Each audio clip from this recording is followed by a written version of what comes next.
What's up with it, Raider Nation? It's your boy, Raider Honcho, and I'm back with a brand new video for you. If you like the Las Vegas Raiders and want to support this channel, please subscribe. Now, before we get into the video, let me shout out my boy, Graphic Raider. He came up with this dope shirt, so you know I had to support it. No, I didn't ask to get it for free, even though I feel like the big homie would have. I have no problem supporting the cause for my people, okay? So if you like the t-shirt and want to get one of these, nice little Al Davis GOAT t-shirts, I'll put the link down in the description, okay?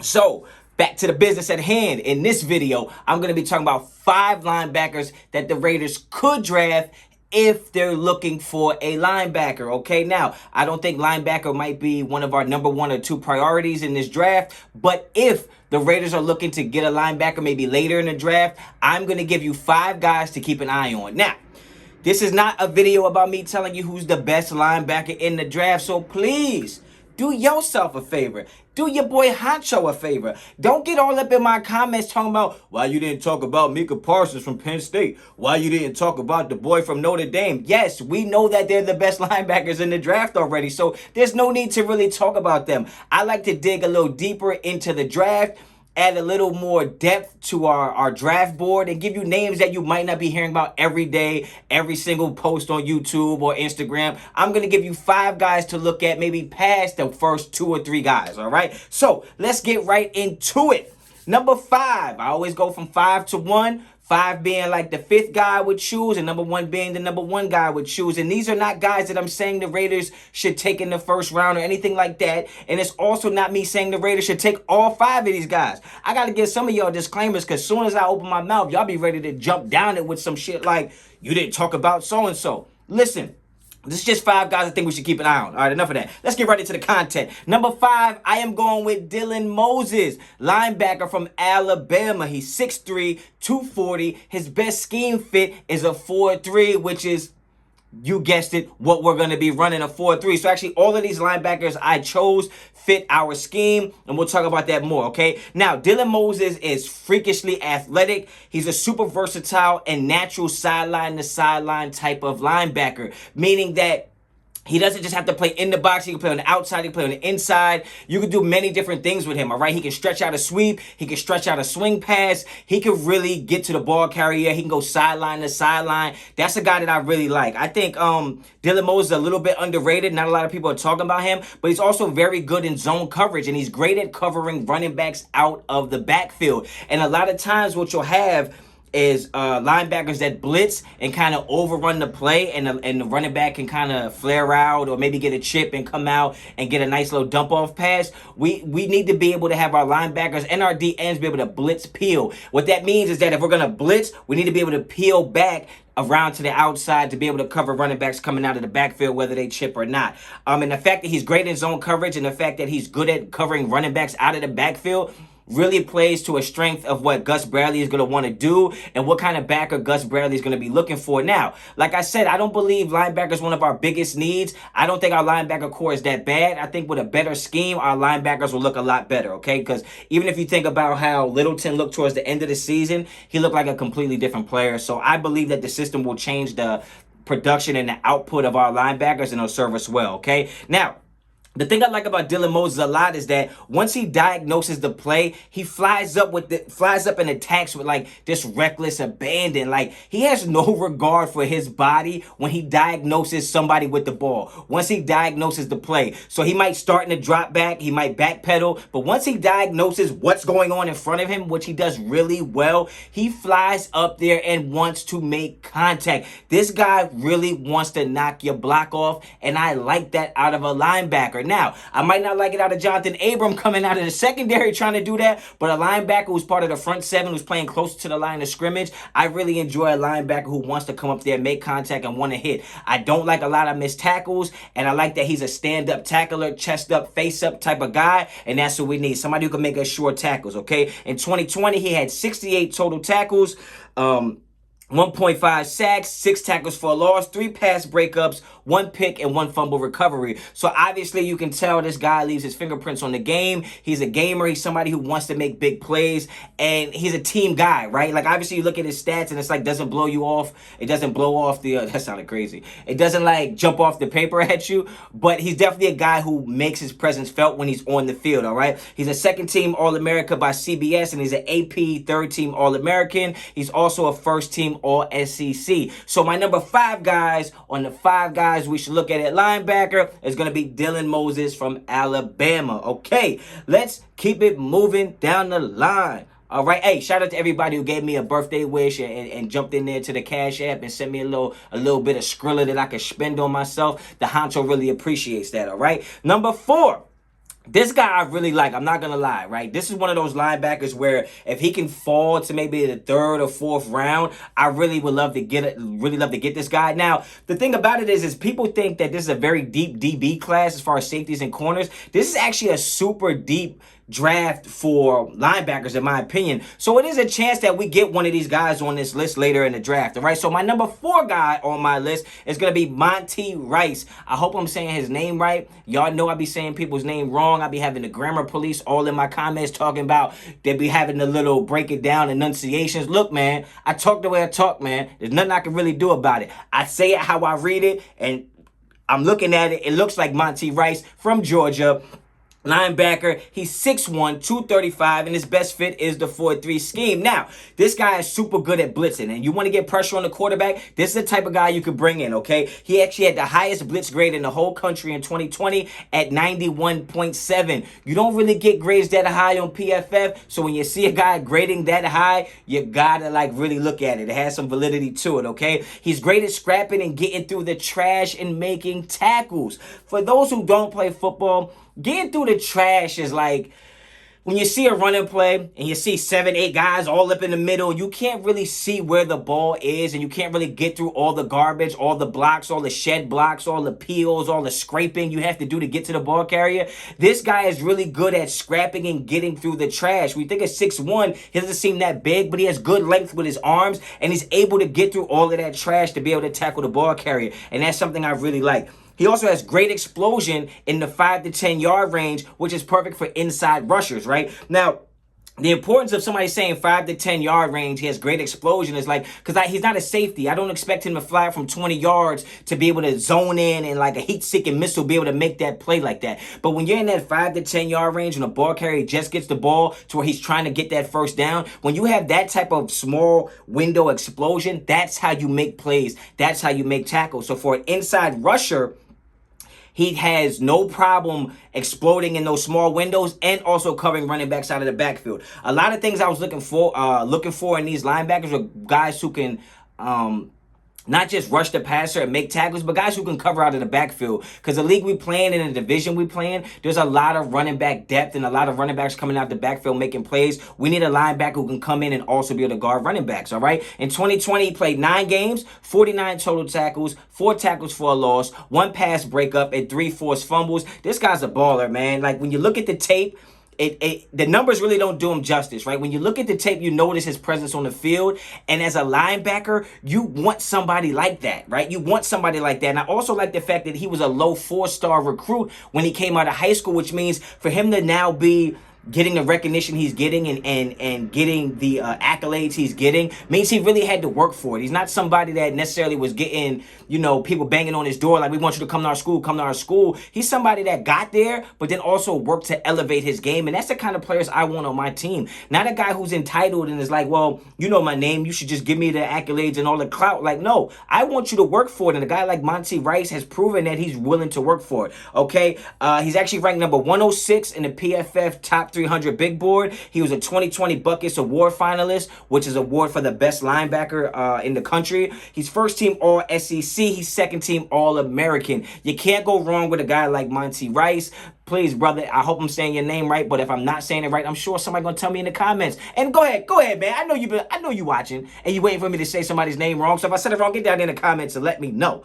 Okay, keeping it moving. Number 3 on my list. And I know I'm about to say this man's name wrong because when I looked at it, I started thinking about peanut butter and jelly. Because I think his name is Jamin Davis. All right, now. You might be like, why don't you never know anybody's name? Because sometimes when I watch film, this might sound crazy. You might not think it's professional, but sometimes when I watch film, I just be having my speaker on, man. You know what I mean? Shout out to JBL. No, they're not sponsoring me or cutting me a check, but I be having my speaker on, man, bumping Lil Baby and stuff. You know what I mean? So I don't really be hearing what the analysts are saying. I just watch the tape so I can get a grade with my eyes, all right? His name is Jamin Davis, Kentucky, 6'4", 234. Best fit is a 4-3 scheme. Obviously, he's actually ranked number 7 out of all linebackers on PFF. So this guy, we're getting down the list. We're getting to the nitty-gritty of guys who really can make a difference. Now, the only thing about Jamin that's a knock on him is it doesn't seem like he was on the field a lot. For some reason, Kentucky kind of used him more as a rotational player, and he didn't seem like he was on the field all the time. There'll be some series where he wouldn't be on the field at all, right? So that's the only knock on him, is that it's a small sample size. But in the small sample size that you get from this guy, there's not anybody who can give you better tape in the small sample size that you get from Jamin, right? He's arguably the best tackler in this entire draft. He actually only has 8 missed tackles on 104 attempts in 2020. And you already know me. You know how I feel about missed tackles, man. Like, I don't like it, man. You're a professional football player. How many years have you been doing tackling drills, right? We used to do the Nutcracker drills. We used to do the Oklahoma drills. You got to hit the guy with the ball, right? Eyes to the sky, right? Grab cloth and drive. You got to see what you're hitting. So when I see an NFL player that can't make tackles, it really bothers me, right? So a guy like this who doesn't miss tackles, I mean, his run defense grade is actually at 89.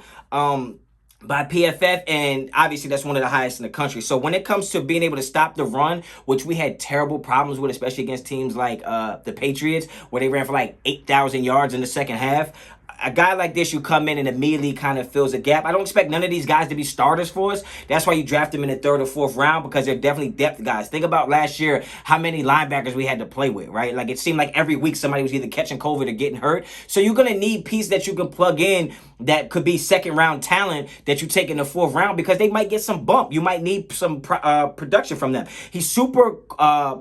He has supreme short area quickness. He's not super athletic, but he's what we would call like a functional athlete, or have functional athleticism. What that really means is that if you're a functional athlete, it means you won't be a liability, right? There's some guys who's not athletic at all, but when you're like a functional athlete or functional athleticism, it means you have enough athleticism where you're not a liability and we have to worry about you, right? So I'll take that, all right? It's not going to be somebody like he can't match up on the field, right? He shows great ball skills and coverage, and he's long and rangy, and he doesn't allow offensive linemen to get into his chest. If you play offensive line out there, you know in order to block somebody, whether you're pulling or straight up, you need to be able to get into the chest and be able to control their weight and control their leverage. When you have a long, rangy linebacker or anybody with long arms, you can kind of get to them first and get them off of you. He doesn't allow the lineman to get to his chest. And that's something not a lot of people might notice when they watch tape, but obviously that's something I'm looking at, right? I'm always looking for the thing that might separate you. When you're at this level, everybody's good is good, but it's all about how good is your bad, right? Like, what are you're only as good as your weakest attribute or strength or whatever the shit is. Y'all know what I'm talking about, all right? So the fact that he has those little qualities, those little knickknacks, is something I really look for, and I like that, all right? In 2020, he had 102 tackles total. He had 48 solo tackles, 1.5 sacks, 4 tackles for a loss, 3 interceptions, 1 forced fumbles, 2 pass breakups, and he actually had a fumble recovery for a touchdown. So this guy is all over the place. So even though he doesn't seem like he's had that much tape, when he is on tape, the boy's making plays, and that's somebody I like. He was also a PFF All-SEC team selection. Okay, so that's 3 guys down, 2 to go. Now, this next guy is somebody who's really flying under the radar to me, and this is somebody I think we can get even later.